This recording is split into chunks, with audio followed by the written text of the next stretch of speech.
First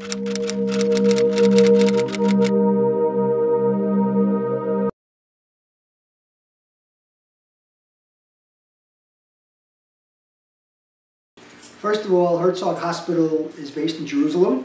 It was established in 1894. Okay. And originally it was called Ezrat Nashim. Why? Because in the old city of Jerusalem in 1894, there wasn't modern Jerusalem then, you had a lot of women having many, many children. And at that point, they were suffering from something called postpartum depression, which in 1894, no one knew what that was. So a group of other women organized a group called Ezrat Nashim to help these women, to give them like a home to stay in for a month after they gave birth if they were having psychological problems. That very quickly grew to include all mental illness, and 10 years later, it included men. And for the first 70 years of the hospital's existence, we were primarily a psychiatric hospital.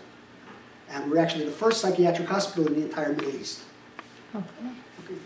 In fact, there's a small story that King Hussein's father, okay, the king of Jordan, that from 1949 to 1952, he was secretly hospitalized by us because he had schizophrenia. That's why King Hussein became the king and not his father. Okay? And for 40 years, Rabbanit Sarah Herzog was the president of Ezrat Nashim from 1940 to about 1980. When she passed away, the leadership of the hospital decided to change the name to Sarah Herzog Hospital. And today, we're called basically Herzog Hospital.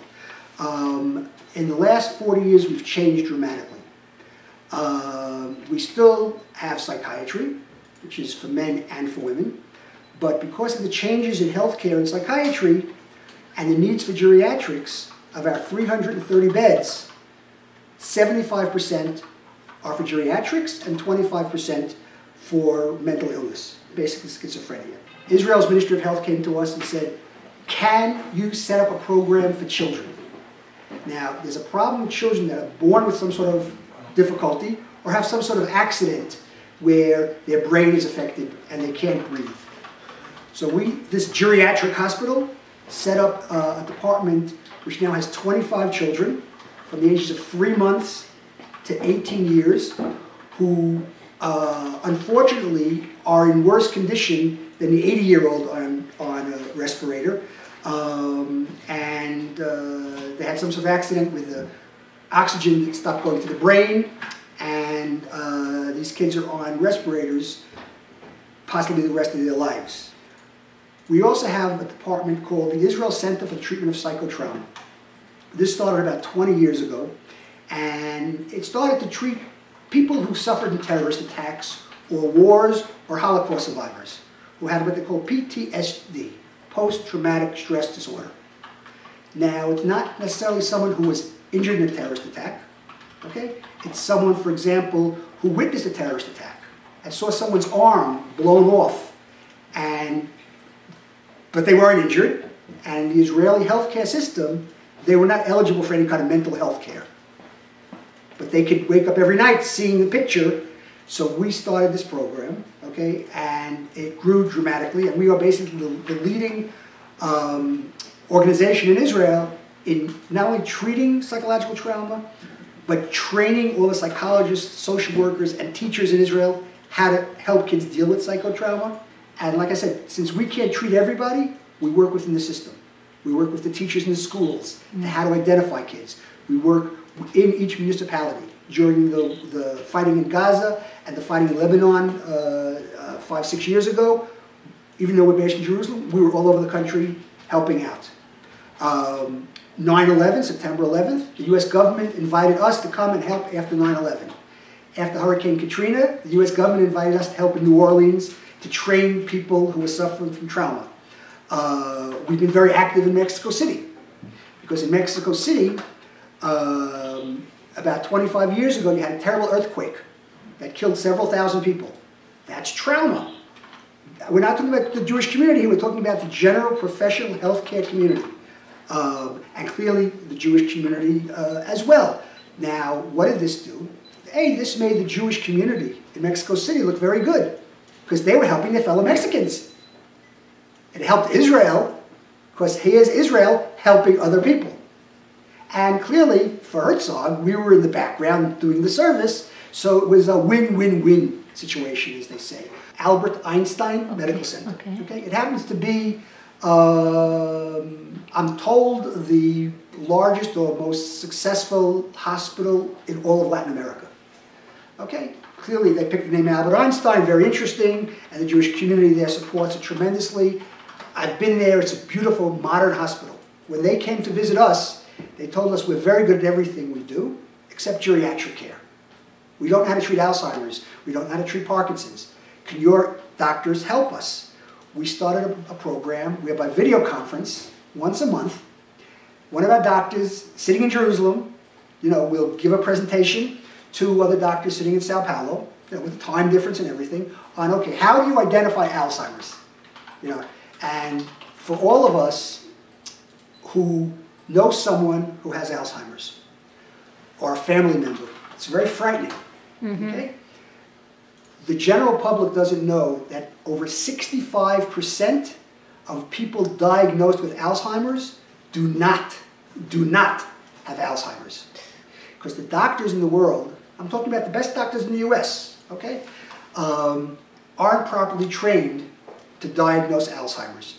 We've done fascinating research that shows the level of a person's spirituality, not religious belief, but spirituality, slows down the advance of Alzheimer's. We've proven it. It was the first public research done in the world. We all say... I think we published it. Yes. Okay. Most people say, yeah, as you get older, you believe in something greater and it helps you. We proved it. We all hear about the politics. Okay? That where's there going to be peace and who's going to give what and so on and so forth. For many, many, many, many years, we at Herzog have had numerous joint projects with Palestinian medical professionals. Recently, we have had a program called Cherish, which was supported by the European Union, which basically brought together Palestinian psychologists and Israeli psychologists. Basically, it was a project we started at Herzog from the Israel Center for the Treatment of Psychotrauma. And we looked at the trauma of the children. How can we help the children? Because if you have medical professionals, they're not politicians. And by the way, 20% of our staff at Herzog are Arabs. Okay? Doctors, head nurses, some of the best staff we have, okay, are Arabs. Okay? And people say, well, what about their politics? When they come into the hospital, there's no politics.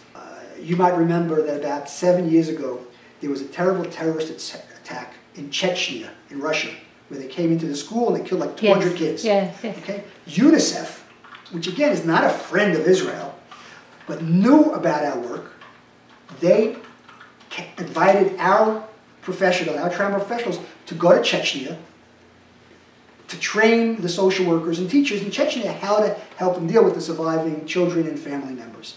So, the advantage of healthcare is it can benefit everybody. Right? And now to go to another side altogether that can only benefit those who are now dealing with cleaning for Passover or Pesach.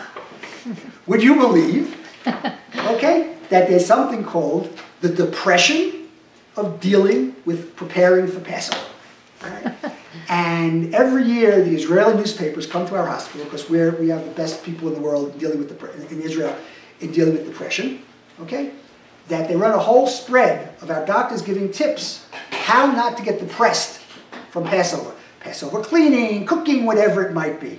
So we're more than happy to work with, you and the website, okay, to put tips about how to deal with Passover. And Can you give us 3 tips or 5 tips? 3 tips or 5 tips. I'm not the doctor, okay? But everything I've learned from the doctors is don't let the pressure get to you, okay? Passover will happen whether you clean everything or you don't clean everything. The family will come whether you make enough food for 20 people or 30 people, okay? And it's part of our natural dealing with things. Same thing with trauma, okay? What's trauma? Trauma is when an abnormal event happens to a normal person. In the wild, okay, with animals, they call it the flee or freeze concept, okay? If an animal is about to be attacked, let's say a tiger is about to attack a deer, okay? The deer, when it sees it's threatened, will freeze.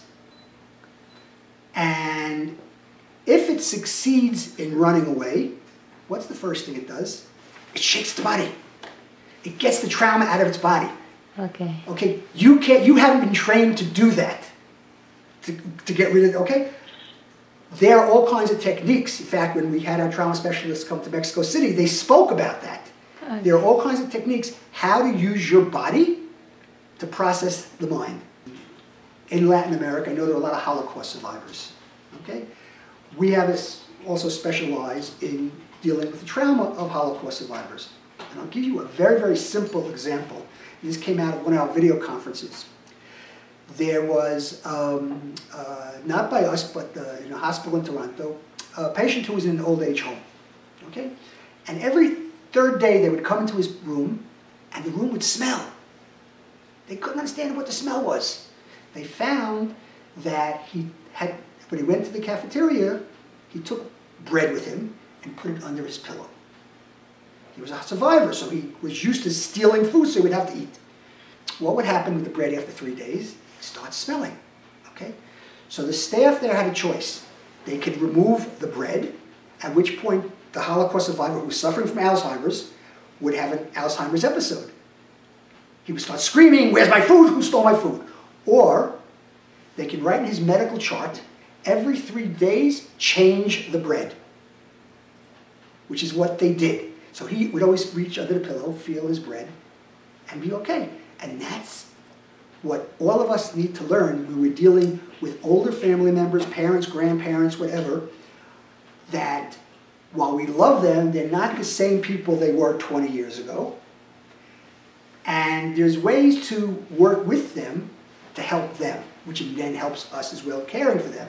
Religion doesn't come into the care, okay? It doesn't matter who you are or what your background is, you're going to get the same kind of care. So one could say the motivation of Judaism is to care for the next person. And it's not a religious thing, it's not a spiritual thing, it's a fundamental, almost ethical thing. We care about that person.